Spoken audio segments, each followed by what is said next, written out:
Chief justice قاضی فائزہ کی سربراہی میں 5 رکنی لارجر بینچ نے پنجاب میں الیکشن ٹریبیونلز کی تشکیل سے متعلق الیکشن کمیشن کی اپیل پر سماعت کی۔ سماعت کے آغاز پر ہی سلمان اکرم راجہ کے وکیل حامد خان نے چیف جسٹس قاضی فائزہ پر اعتراض کرتے ہوئے کہا کہ ہماری درخواست ہے کہ آپ اس کیس کو نہ سنیں، جس پر چیف جسٹس نے اعتراض مسترد کرتے ہوئے کہا کہ آپ نے خود کو علیحدہ کرنا ہے تو کر لیں۔ الیکشن کمیشن کے وکیل نے عدالت کو بتایا کہ chief justice Lahore high court نے 4 ٹریبیونلز قائم کر رکھے ہیں، باقی 4 الیکشن کمیشن مقرر کرے گا۔ جسٹس عقیل عباسی نے استفسار کیا، اس کا مطلب ہے کہ الیکشن کمیشن اور chief justice Lahore high court میں معاملات طے پا گئے ہیں؟ وکیل الیکشن کمیشن نے بتایا کہ جی بالکل، کیونکہ قانون بدل گیا تھا، اس لیے اب نئے 4 ٹریبیونلز الیکشن کمیشن مقرر کرے گا۔ چیف جسٹس نے ریمارکس دیے کہ پارلیمنٹ کی مدت 5 سال ہے جو بڑھ نہیں سکتی۔ اسٹے آرڈر والے کیسز بھی سپریم کورٹ میں آتے ہیں، جو معاملات عدالت کے نہیں ہیں انہیں آپس میں حل کریں۔ ایک درخواست کر کے تھک گیا ہوں لیکن کسی نے زحمت نہیں کی، آئین کو دیکھیں آئین کیا کہتا ہے۔ جسٹس جمال مندوخیل نے کہا کہ ٹریبیونل میں ججز کی تعیناتی پر پسند ناپسند کی بات اب ختم ہونی چاہیے۔ جسٹس قاضی فائزہ نے کہا کہ ٹریبیونل کی تعداد کے انحصار کیسز پر ہے، کیسز کو دیکھتے ہوئے ججز کی تعداد پر فیصلہ کریں، اگر ججز کی تعداد کیسز کو دیکھتے ہوئے کم ہوئی تو غیر منصفانہ ہوگا۔ سپریم کورٹ نے الیکشن ٹریبیونل کی تشکیل سے متعلق درخواست پر فیصلہ محفوظ کر لیا۔ چیف جسٹس نے کہا الیکشن کمیشن ٹریبیونلز کو فعال کریں، ہم کوشش کریں گے کہ جلد ہی اس کا فیصلہ سنائیں۔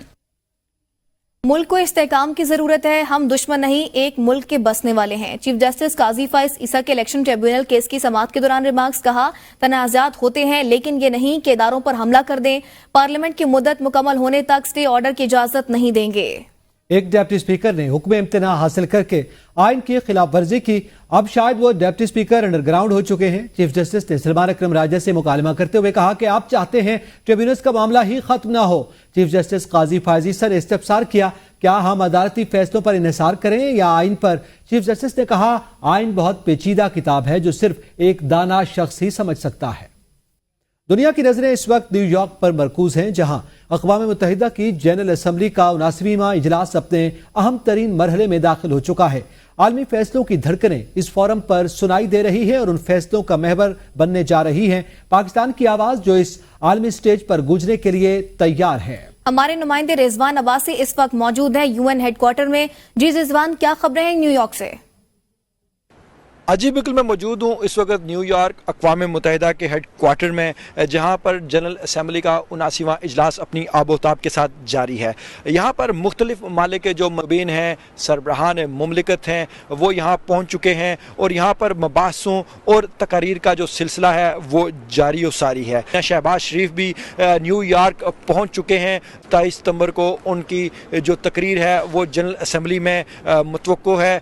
وزیر اعظم میاں شہباز شریف اپنے خطاب میں مسئلہ کشمیر، مسئلہ فلسطین، اسلاموفوبیا، کلائمیٹ چینج کے علاوہ پاکستان کو درپیش معاشی اور اقتصادی مشکلات اور چیلنجز کے علاوہ وہ انسداد دہشت گردی پر پاکستان کا جو اپنا موقف ہے وہ بھی یہاں پر بیان کریں گے۔ یہاں پر جو وزیر اعظم میاں شہباز شریف ہیں، ان کی جو ملاقاتیں ہیں مختلف ممالک کے سربراہان مملکت کے ساتھ ان کی ملاقاتیں متوقع ہیں، جن میں ترکی، بنگلہ دیش، ایران کے علاوہ جو مختلف ممالک ہیں ان کے سربراہان مملکت سے وہ ملیں گے اور پاکستان کا جو نقطہ نظر ہے، جو پاکستان کا جو بیانیہ ہے وہ انٹرنیشنلی رکھیں گے۔ جی، اقوام متحدہ کی جنرل اسمبلی اجلاس نیو یارک میں شروع ہو گیا۔ وزیر اعظم شہباز شریف نے اقوام متحدہ جنرل اسمبلی کے افتتاحی اجلاس میں شرکت کی۔ وزیر اعظم 5 روز کے سرکاری دورے پر نیو یارک پہنچے ہیں۔ وزیر اعظم اقوام متحدہ کے سیکریٹری جنرل انتونیو گوترس کے استقبالیہ میں شرکت کریں گے۔ مالدیپ کے صدر محمد معیزو سمیت وزیر اعظم کی مختلف ممالک کے سربراہان کے ساتھ غیر رسمی ملاقات ہوگی۔ جنرل اسمبلی سے وزیر اعظم کا خطاب 27 ستمبر کو ہوگا۔ امیر جماعت اسلامی حافظ نعیم الرحمان نے بانی پی ٹی آئی کی رہائی کا مطالبہ کر دیا۔ 29 ستمبر کو ملک بھر میں مظاہروں کا اعلان کرتے ہوئے ان کا کہنا تھا کہ 7 اکتوبر کے بعد حق دو تحریک کو مزاحمتی تحریک میں تبدیل کر دیں گے۔ ہم آئی پی پیز کو 2400 ارب روپے تک سالانہ ادا کر رہے ہیں۔ جاگیرداروں اور آئی پی پیز کو ٹیکس میں چھوٹ ملی ہوئی ہے۔ ہماری تحریک کا مقصد عوام کو ریلیف دلوانا ہے۔ ان کا کہنا ہے کہ جماعت اسلامی کی حق دو تحریک عوام کو تحریک جاری رہے گی۔ ہم مخصوص نشستوں پر عدالت کی مکمل تائید کرتے ہیں، جس کی جو سیٹیں ہیں وہ اس کو ملنی چاہیے۔ 30 ستمبر کو ملک بھر میں بڑے بڑے مظاہرے کریں گے انشاءاللہ۔ بیک وقت پورے ملک میں تمام ڈسٹرکٹ ہیڈ کوارٹر پہ دھرنے کیے جائیں گے۔ اور یہ دھرنے شاہراہوں پہ کیے جائیں گے تاکہ پورے پاکستان میں بیک وقت لوگوں کو پتہ چلے کہ جماعت اسلامی جو ہے وہ ان کے ساتھ کھڑی ہے اور ان کا مقدمہ لڑ رہی ہے. یہ جو آئی پی پیز ہیں جنہیں وہ 1000 سے 2400 ارب روپے اب سالانہ ادا کر رہے ہیں اس مد میں کہ جس میں ہم نے بجلی بنائی نہیں اور خرچ نہیں کی، اس کی قیمت پاکستانی قوم ادا کر رہی ہے. آئی ایم ایف سے قرض کے حصول کا معاملہ، $7 ارب کے نئے قرض پروگرام کی منظوری، I M F executive board کل جائزہ لے گا. پاکستان $2 ارب کا فائنانسنگ گیپ پورا کرنے کے لیے ترقیاتی شراکت داروں سے مالی یقین دہانیاں کروا چکا ہے. ترجمان آئی ایم ایف کے مطابق I M F executive board 25 ستمبر کو پاکستان کے کیس کا جائزہ لے گا. وزارت خزانہ حکام کے مطابق حکومت نے آئی ایم ایف پروگرام کی تمام مالی یقین دہانیاں حاصل کر لی ہیں. سرمایہ کاروں کے اعتماد میں اضافہ ہوا ہے. پوری امید ہے کہ آئی ایم ایف $7 ارب کے پروگرام کی منظوری دے گا. مہنگائی اور شرح سود میں کمی ہوئی. وزیر خزانہ محمد اورنگزیب کہتے ہیں کہ معاشی استحکام کے لیے مضبوط بنیاد قائم ہو گئی ہے. ملک میں پالیسی ریٹ کم ہو رہا ہے. ملک میں بیرونی سرمایہ کاری میں اضافہ ہو رہا ہے. حکومتی اقدامات سے مہنگائی کی شرح میں کمی آ رہی ہے. سی پیک فیز 2 کا آغاز ہونے جا رہا ہے. Well, we have the IMF board meeting tomorrow here in the US, and we are very hopeful that the board will approve the 37-month $7 billion program, under which we are very committed. Alhamdulillah, we have reached that level now that we can say that we have a good foundation on which we can now build from here, and that's where this particular regional initiative it comes in at a very, very appropriate time. CPEC Phase 2, and I just heard someone mentioning that, and I fully recognize that. تمام اداروں میں سے پی آئی کی نجکاری سب سے پہلے ہو رہی ہے. فاروق ستار کی زیر صدارت قومی اسمبلی کی نجکاری کمیٹی کا اجلاس ہوا. چیئرمین کمیٹی کے مطابق 1 اکتوبر کو پی آئی اے کی نجکاری کی بولی ہونے جا رہی ہے. سیکرٹری نجکاری کمیشن کا کہنا ہے ہماری شرط ہے کہ 3 سالوں میں فلیٹ 18 سے 45% بڑھایا جائے گا. موجودہ ملازمین کی 35 ارب روپے پینشن پی آئی اے کے ساتھ جائیں گی. حکومت کی اجازت کے بغیر روٹ فروخت نہیں کیے جا سکیں گے. پی آئی اے کے ملازمین کو ملازمت پر 2 سے 3 سال برقرار رکھا جائے گا. حکومت نے 800 ارب میں سے 600 ارب روپے کے واجبات اپنے ذمہ لیے ہیں. جسٹس سید منصور علی شاہ نے کہا ہے کہ ادارے صرف گفت و شنید اور رابطے کے ذریعے ترقی کر سکتے ہیں.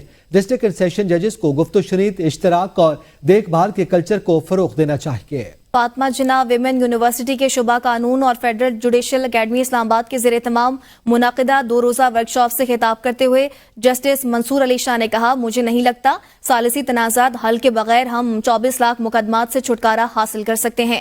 ہمارا قانونی چارہ جوئی کرنے والا معاشرہ ہے جس سے زیر التوا مقدمات کی تعداد میں اضافہ ہو رہا ہے. ہمارے پاس ان مقدمات کو نمٹانے کے لیے صرف 4000 ججز دستیاب ہیں. نئے مقدمات کی وجہ سے زیر التوا مقدمات کا بوجھ بڑھ رہا ہے. زیر التوا مقدمات اے ڈی آر سینٹر میں منتقل کرنے کے لیے ضلع سطح پر اے ڈی آر سینٹر بنانا ہوں گے. صوبائی کابینہ نے پنجاب بھر میں 7354 کالج ٹیچنگ انٹرنز کی بھرتی کی منظوری دے دی ہے. وزیر اعلیٰ مریم نے پنجاب بھر میں ہاؤسنگ کی جامع پالیسی بھی طلب کر لی ہے. وزیر اعلیٰ پنجاب مریم نواز کی زیر صدارت صوبائی کابینہ کا 16واں اجلاس منعقد ہوا. کچے کے علاقے میں ڈیوٹی کرنے والے پولیس اہلکاروں کے لیے خصوصی الاؤنس کی منظوری دی گئی. وزیر اعلیٰ مریم نواز نے پنجاب بھر میں ورکنگ ویمن کے ہاسٹل چارجز بڑھانے سے روک دیا. Endowment fund for right to welfare کے لیے 50 کروڑ روپے کے اجرا کی منظوری دی گئی. وزیر اعلیٰ مریم نواز نے بصارت سے محروم خصوصی افراد کے لیے ماہانہ پیکج پلان بھی طلب کر لیا ہے. وزیر اعلیٰ خیبر پختونخوا علی امین گنڈاپور کی زیر صدارت محکمہ خوراک کا اجلاس. وفاقی حکومت کی جانب سے پاسکو کی تحلیل کے فیصلے پر غور کیا گیا. اجلاس میں پاسکو کی تحلیل کی صورت میں صوبائی حکومت کے ویٹ سٹوریج کی استعداد کو بڑھانے کا فیصلہ کیا گیا. پاسکو کے بقایا جات کی ادائیگیوں سے متعلق امور پر بھی گفتگو کی گئی. گندم کی خریداری، نقل و حمل اور سٹوریج سے متعلق معاملات کو ڈیجیٹائز کرنے کا بھی فیصلہ کر لیا گیا ہے. کراچی کو محفوظ بنانے کے لیے سیف سٹی منصوبے کے پہلے مرحلے کا آغاز کر دیا گیا. سینٹرل پولیس آفس میں کنٹرول روم قائم، ڈیٹا سینٹر کے آلات نصب، ویڈیو وال لگا دی گئی. وزیر اعلیٰ سندھ کو وزیر داخلہ اور آئی جی پولیس کی جانب سے سیف سٹی منصوبے کی پیش رفت پر بریفنگ کے دوران بتایا گیا.